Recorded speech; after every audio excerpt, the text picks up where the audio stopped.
Un invité dans nos studios que l'on retrouve assez régulièrement d'ailleurs, François Perroni, bonjour. Bonjour Pascal. Secrétaire général du PRG de la Dordogne, car il y a une échéance électorale importante en juin prochain. Ce sont les élections européennes et le PRG est déjà en ordre de marche puisque vous avez présenté il y a quelques jours 3 candidats qui sont susceptibles d'intégrer la liste définitive. Alors, qui sont ces 3 candidats et pour quelles raisons, finalement, ne seraient-ils pas choisis si toutefois ils ne l'étaient pas par ensuite, je suppose, les instances nationales? Alors, notre méthode de désignation de nos candidats va reposer sur le choix de nos fédérations. Chaque fédération doit présenter des hommes et des femmes à l'investiture. Le 10 février, il y aura un comité exécutif qui définira la liste finale et qui ira aux élections derrière notre président Guillaume Lacroix. Dans la Fédération de Dordogne, nous avons fait un choix de féminiser au maximum nos candidatures. C'est-à-dire que notre présidente Jacqueline Simonet est sur la liste. Qui est conseillère régionale. Qui est conseillère régionale, conseillère communautaire à Bergerac et conseillère municipale d'opposition à Bergerac. Didier Banizette, qui est conseiller, qui est l'ancien maire de l'Aiguillec-de-Loche, et qui a été vice-président de la communauté de communes de Saint-Astier, qui connaît bien les territoires, qui connaît bien les problèmes de la ruralité. Et nous avons Karine Babel, qui était soignante et artiste peintre, dont ça va être le premier combat politique, mais qui va nous apporter sa connaissance des milieux culturels et sa connaissance du problème des EHPAD qui sont récurrents quand même dans notre département.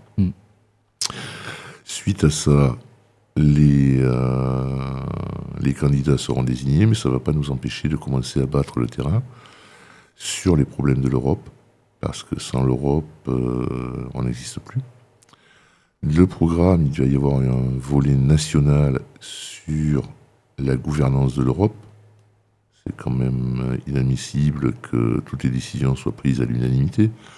C'est-à-dire qu'un pays comme Malte, je n'ai rien contre Malte, mais 480 000 habitants, peut bloquer les décisions de l'ensemble de la communauté européenne. Donc la gouvernance de l'Europe, c'est un des enjeux de ces élections. Après, on a aussi, au niveau de la France, il nous faut des élus qui fassent respecter nos spécificités. C'est-à-dire notre spécificité sur la laïcité, nous sommes un État laïque, certainement le seul en Europe, et notre spécificité sur les services publics. Chez nous, les services publics, c'est quelque chose qui compte. On n'a pas à se laisser imposer des normes européennes sur la façon de gérer nos territoires. Notre territoire de la Dordogne, sans les services publics, et Dieu sait si on est en manque de services publics, ça devient un désert. Un désert total. Fermeture de bureaux de poste, de perception, réduction d'effectifs dans les gendarmeries, et fermeture d'écoles. L'Europe doit axer ses actions sur les territoires ruraux.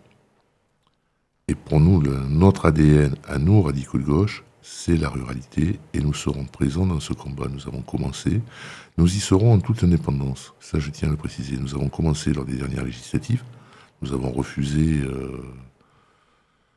le gloubi-boulga de la NUPES.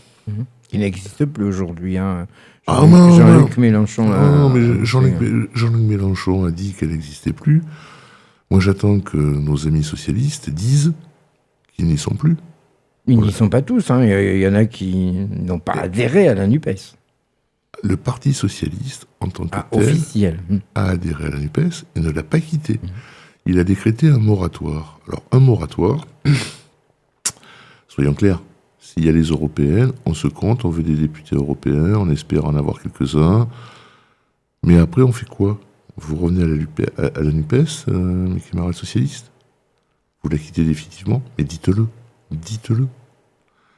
Il y a une reconstruction de la gauche de gouvernement, de la gauche démocrate, de cette gauche du concret, du réel, une gauche solide, qui est en cours. Nous en sommes partie prenante en tant que PRG avec Bernard Cazeneuve. Pour nous, cette reconstruction est essentielle. Autrement, la gauche ne reviendra jamais au pouvoir. Nous faisons le lit de Marine Le Pen. Olivier Faure, en pactisant avec Jean-Luc Mélenchon et LFI, fait le lit de Marine Le Pen. On ne peut pas discuter avec des gens qui cautionnent les actes du Hamas. C'est inadmissible. C'est inadmissible. Ce n'est pourtant pas dur de dire que le Hamas est un mouvement terroriste. Ça se découvre de jour en jour. En venant, là, j'écoutais encore les informations sur les atrocités commises il y a un mois de ça. C'est horrible. Donc, que nos amis socialistes prennent une position claire et que nous puissions enfin reconstruire cette gauche. Nous, depuis le début, en tant que parti, nous sommes membres de la Convention de Bernard Cazeneuve. Ce n'est pas à titre individuel que nous y sommes. Au congrès de la Beige, au mois de mars, nous avons annoncé, en tant que parti radical de gauche, que nous étions une des composantes de la Convention de Bernard Cazeneuve. Et nous y sommes. Pourquoi n'est-il pas tête de liste, Bernard Cazeneuve? Est-ce qu'il vise d'autres échéances? Bernard Cazeneuve, je pense qu'il... ce n'est que mon humble avis. Lui, il veut reconstruire la gauche. Il veut reconstruire la gauche. L'Europe n'est peut-être pas son compas. C'est un Européen convaincu, c'est sûr. Mais ce n'est pas... Dans la lignée de Jacques Delors, par exemple? Je n'irai pas jusque-là. Je n'irai pas jusque-là. Parce que c'était aussi un Européen convaincu, Jacques Delors. Jacques Delors était certainement un grand Européen. Je n'irai pas jusque-là. Mais Bernard Cazeneuve... je ne sais pas s'il a des visées électorales pour la suite. Je crois que sa priorité, comme la nôtre, est de reconstruire la gauche. Une gauche de gouvernement démocratique, pour reprendre vos termes. Une gauche de gouvernement, une gauche démocrate sociale, une gauche qui refuse l'extrémisme, qui refuse le communautarisme, une gauche laïque. Une gauche qui parle à la nation. Actuellement, la NUPES, LFI parle à des communautés. Alors nous, au Parti radical de gauche, le wokisme, c'est pas notre tasse de thé. Nous, on parle à la nation, on parle à des citoyennes, à des citoyens qui habitent dans des métropoles, qui habitent dans des campagnes, mais on parle un langage à la nation, des idées claires. Alors nous, on est à la campagne, milieu rural, la Dordogne. Comment des élus, les 3 candidats par exemple, donc PRG 24, que vous nous avez cité il y a quelques instants, s'ils sont élus, pourront apporter leur voix, leur vote, faire en sorte que nos agriculteurs, la PAC, parce qu'on l'a vu, les agriculteurs ont fait une opération en marche à l'envers, avec les panneaux indicateurs qui ont été retournés il y a quelques semaines de cela.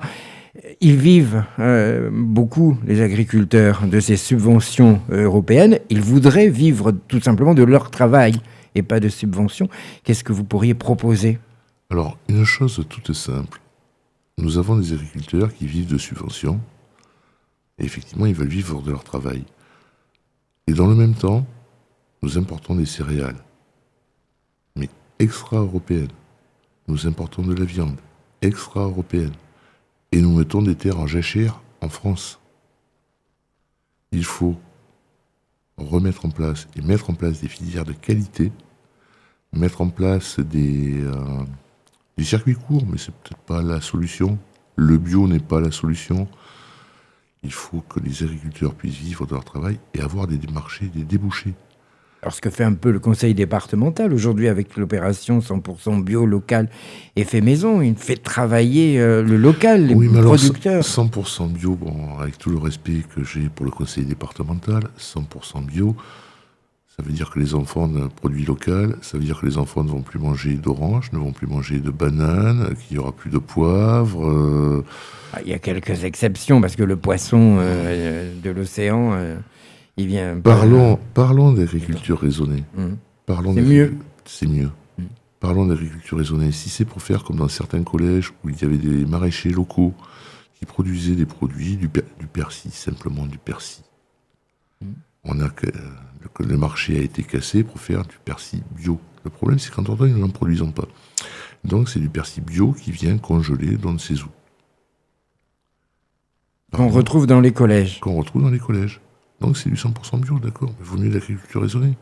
C'est comme sur le problème des glyphosates.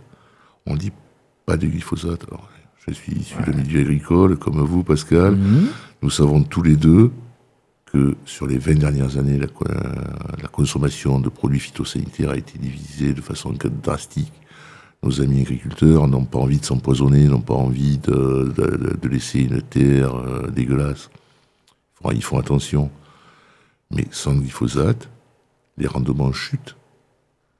On continue dans ce cercle vicieux de la subvention pour survivre. Il n'y a pas actuellement de produits de substitution. Glyphosate qui pourrait être remis sur le marché, on en parle en tout cas pour quelques années. Qui vont être remis sur le marché pour quelques années. La recherche française peut et doit trouver la solution, mais actuellement les producteurs céréaliers n'ont pas d'autre solution. Il y a des lobbies qui empêchent le retour du glyphosate ou qui sont là pour remettre le glyphosate ? Je pense que le principal lobby, c'est contre le glyphosate, ce sont les écologistes. Et pour les agriculteurs, c'est pas un lobby, c'est leur outil de travail. Ils limitent déjà les consommations de produits phytosanitaires. Ils ont eu des formations qui ont été de très haut niveau. Maintenant, il n'y a pas d'autre solution. Autrement, les rendements vont chuter de manière phénoménale et c'est plus rentable. Ça va devenir des gestionnaires de la nature, ceux qui ne veulent pas être. Est-ce que, alors, on va en revenir aux élections. Est-ce que vous avez déjà un programme de défini ou est-ce que vous attendrez vraiment la date du 10 février pour la présentation de cette liste du PRG au niveau national et donc faire des propositions aux électrices et électeurs ? Déjà, les grosses propositions, c'est la gouvernance. Là, on est vraiment dans le cadre européen. C'est le respect de nos deux particularités, la laïcité et les services publics. Et nous sommes en train de travailler sur la ruralité parce que notre cœur d'action va être sur les territoires ruraux. En particulier ici, sur la 3e circonscription, une vieille terre radicale. Il faut arrêter Il y a des mots qu'il faut oser prononcer. Lesquels ? Protectionnisme. Il faut oser le prononcer. Plein de produits. Il a fallu le Covid pour se rendre compte qu'on ne produisait plus de Doliprane et d'aspirine en France.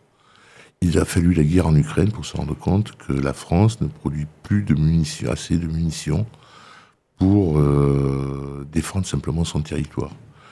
Il a fallu cette guerre en Ukraine pour se rendre compte que nous n'avions pas de défense européenne.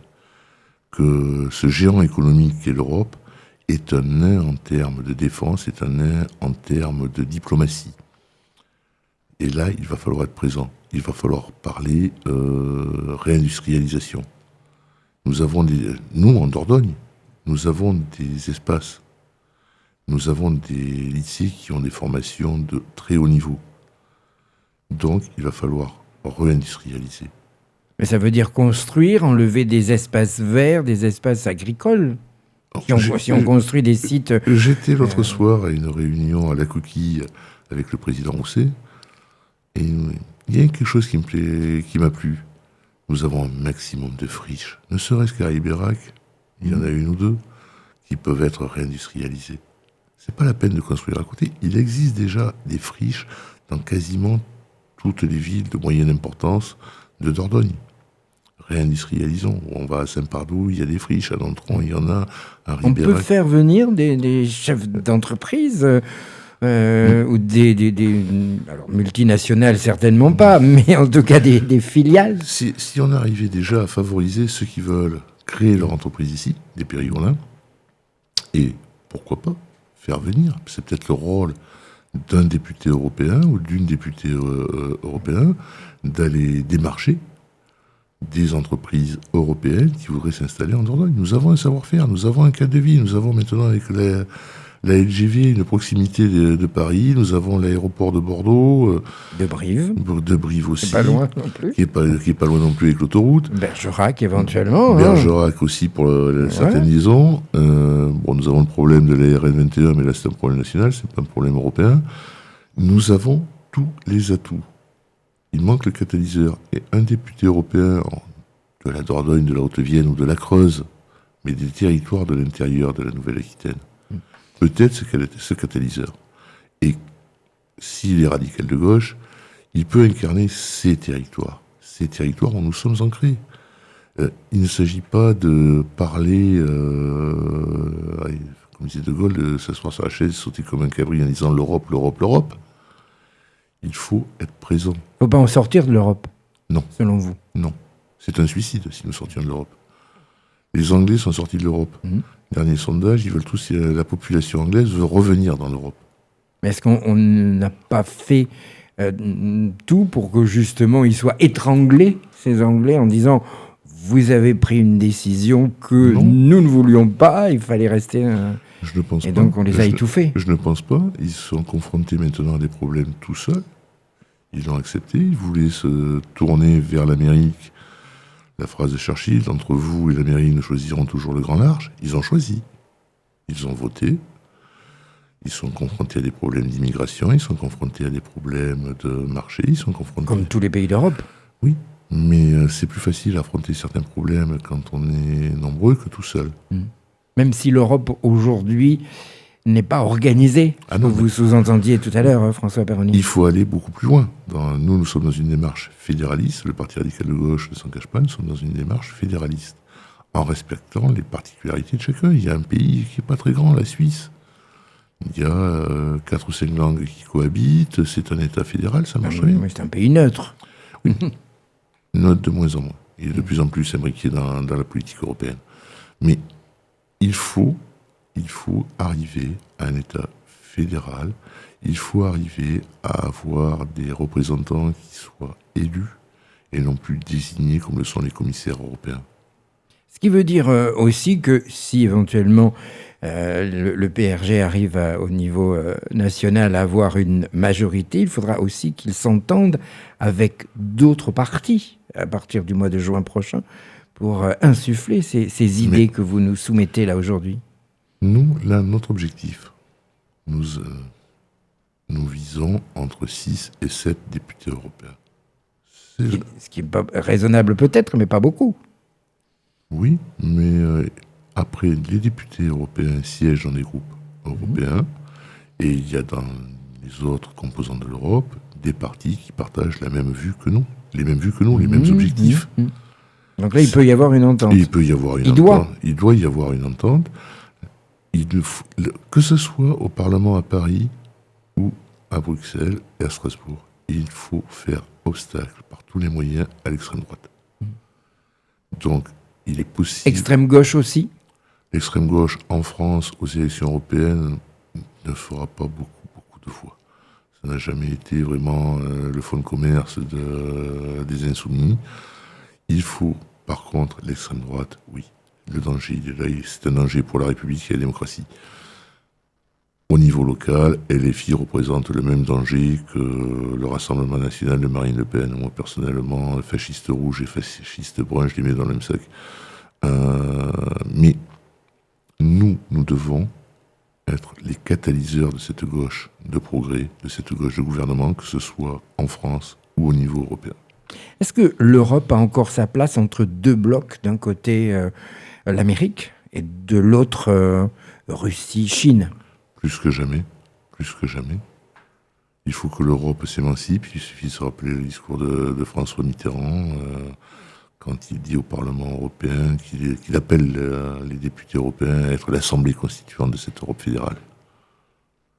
Et il faut se doter d'une diplomatie, d'une vraie diplomatie. Il faut se doter d'une vraie défense. Mais pourquoi ça arriverait maintenant et ce n'est pas arrivé plus tôt? Parce que maintenant, nous sommes confrontés à une crise. La Troisième Guerre mondiale est certainement à nos portes. Nous avons un monstre économique qui est la Chine et la Russie, les pays de l'entente du Sud. Il n'y a qu'à voir maintenant Vladimir Poutine, qui soi-disant est poursuivi par la Cour pénale internationale, et qui se retrouve à aller se promener aux Émirats arabes unis, en Arabie saoudite. Et personne... Il cherche des alliés? Je pense qu'il les a déjà trouvés. Il n'y a qu'à voir le prix du carburant à la pompe. Et personne en Europe n'a condamné. Personne n'a osé condamner. Parce que l'Europe, qui est un géant économique, est un nain politique. Est un nain politique. La crise en Ukraine le prouve. La guerre en Ukraine le prouve. Et une nouvelle assemblée en juin prochain peut inverser cette tendance? Voilà, nous sommes dans la politique fiction, je le souhaite. Moi, personnellement, je le souhaite. Mais il faudra se battre. Il faudra se battre parce que certains partis très nationalistes, le RN, LR, LFI, refusent totalement cette Europe fédérale, alors que c'est la seule solution, au nom d'intérêts bassement électoraux. Qu'est-ce que ça changerait pour le citoyen lambda, que ce soit un État fédéral? Rapprocher l'Europe du citoyen, justement. Si le citoyen venait à voter pour désigner... il vote pour désigner les députés, mais s'il venait à voter en votant, en désignant ses députés, si les commissaires européens sont issus du Parlement et non plus désignés par les États, ça change tout. On rapproche. Il y a un déficit pour l'Europe. Qui connaît le nom des députés européens issus de la Nouvelle-Aquitaine? Personne. Ça n'a jamais mobilisé un scrutin européen. Personne. Le seul, dans le millefeuille administratif français, les seuls qui sont en prise avec l'Europe, ce sont les conseillers régionaux et les conseillers régionaux. Parce qu'eux travaillent au quotidien la distribution des fonds européens passant par les régions. Mais les maires des petites collectivités, les présidents d'associations, ne savent pas que des centaines de millions d'euros sont reversés tous les ans à Bruxelles parce que l'on n'a pas fait les demandes. Parce que les dossiers sont compliqués, parce qu'il n'y a pas l'information. Il faudrait se regrouper, selon vous, entre communes, entre départements, peut-être? Sur des projets, oui. Vous avez un exemple, c'est le déplacement urbain à La Rochelle, qui est un modèle. Michel Crépeau avait emmené sa commune dans un projet de développement avec 3 autres communes européennes de taille à peu près similaire. Ça a été de l'échange de compétences, de l'échange de savoir et l'accès aux fonds européens. Ces programmes existent sur le domaine de la culture. Karine Babel me le faisait remarquer l'autre jour. 17 fonds européens en échange de savoir pour des associations et des collectivités. Qui le connaît ici? Personne. Personne. C'est les programmes Erasmus qui sont une réussite. Mais pourquoi limiter les programmes Erasmus aux études supérieures? Pourquoi un gamin qui fait un CAP de chauffagiste irait pas faire un an en Erasmus en Allemagne ou en Espagne pour faire de l'échange de compétences? Déjà, ça leur ferait faire à tous des progrès linguistiques et dans les deux sens. Et l'Europe, elle est là. C'est cette génération-là qui ont entre 16 et 25 ans, 25-30 ans. Mais Erasmus, c'est une belle chose. Mais étendons-la au métier du bâtiment, étendons-la au métier de la restauration, peut-être, au métier de bouche, étendons-la à tout ça, étendons-la au métier de la santé. Faisons en sorte que l'Europe soit un brassage. Ça n'empêche pas de garder son identité. Moi, je suis foncièrement Pierre-Gourdin, mais c'est un brassage. L'Europe, c'est un creuset. Nous ne pesons rien. La France ne pèse pas grand-chose. Alors, un département comme la Dordogne sans l'Europe. C'est encore plus compliqué. Mais il y a la région Nouvelle-Aquitaine maintenant, qui est une entité quand même beaucoup plus forte. Je vais vous citer le président Rousset encore l'autre soir à la Coquille, qui dit l'Europe, on fait remonter l'Europe. Vous l'aimez bien finalement, Alain Rousset? Mais nous sommes totalement dans la majorité d'Alain Rousset, les radicaux de gauche, et nous le soutenons parce que c'est un homme d'avenir, de projet, malgré son âge. C'est quelqu'un qui a une vision pour la région Nouvelle-Aquitaine à plus de 20 ans. C'est-à-dire, il ne pense pas à sa réélection, il pense à l'avenir de la région. Il a eu une très belle phrase à la Coquille où il nous a dit l'Europe c'est bien, on fait remonter des idées, il redescend des normes. Justement parce que c'est coupé complètement de la réalité du terrain. Et donc des citoyens. Il faut que l'Europe soit accessible. Après, c'est à voir le reste. Bon, et ben alors le reste, ce sera la suite, parce qu'on vous recevra avec grand plaisir, François Perroni, une fois que vous aurez présenté que le PRG au niveau national aura établi sa liste, en espérant que les 3 propositions que vous avez faites, pour vous, soient dans cette fameuse liste des 81 candidats. Nous espérons, nous allons tout faire pour, et nous serons quand même présents pour la campagne. Je vous remercie, Pascal. Merci beaucoup à vous.